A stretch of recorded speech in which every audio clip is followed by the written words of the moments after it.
that connect him to epic changes in science, belief, and society, as well as to some of the darkest episodes of mob violence and political repression in the history of Britain and the United States. One of the things that makes the story of Priestley and his peers so fascinating to us now is that they were active participants in revolutions in multiple fields: in politics, chemistry, physics, education, and religion.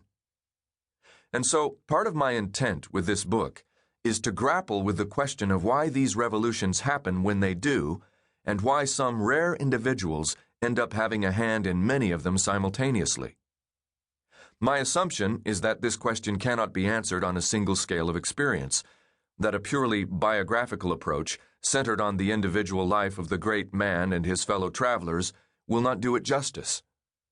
Nor will a collectivist account that explains intellectual change in terms of broad social movements. My approach, instead, is to cross multiple scales and disciplines, just as Priestley and his fellow travelers did in their own careers. So, this is a history book about the Enlightenment and the American Revolution that travels from the carbon cycle of the planet itself to the chemistry of gunpowder to the emergence of the coffeehouse in European culture to the emotional dynamics of two friends compelled by history to betray each other. To answer the question of why some ideas change the world, you have to borrow tools from chemistry, social history, media theory, ecosystem science, geology.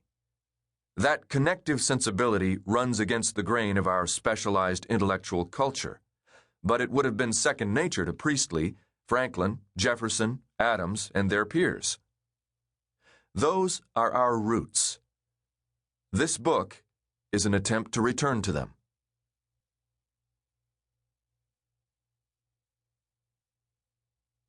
Prologue. The Vortex.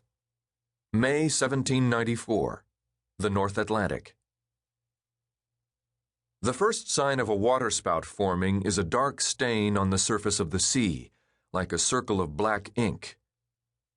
Within a matter of minutes, if atmospheric conditions are right, a spiral of light and dark streaks begins to spin around the circle.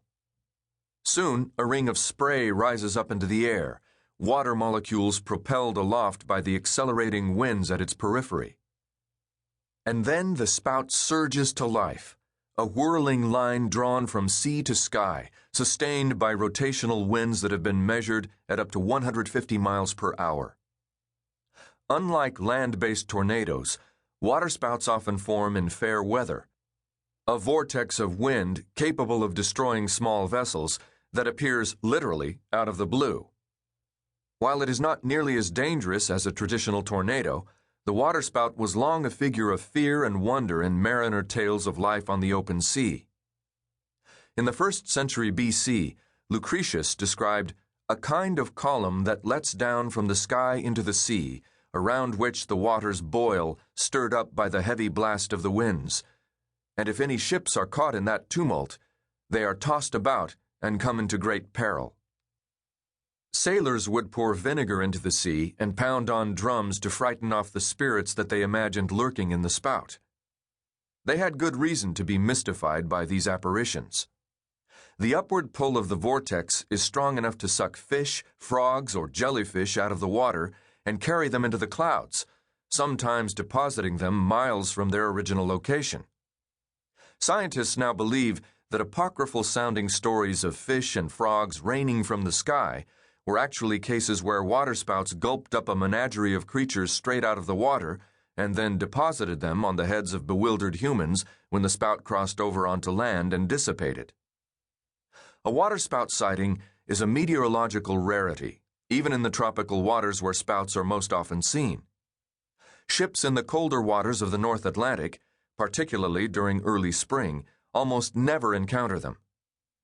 So it was more than a little surprising that, on one extraordinary day in the spring of 1794, the 100-odd passengers en route to New York aboard the merchant ship Samson caught sight of 4 distinct waterspouts simultaneously drifting their way across the sea.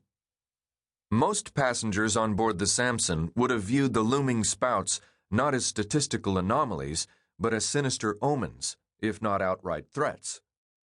No doubt some passengers aboard the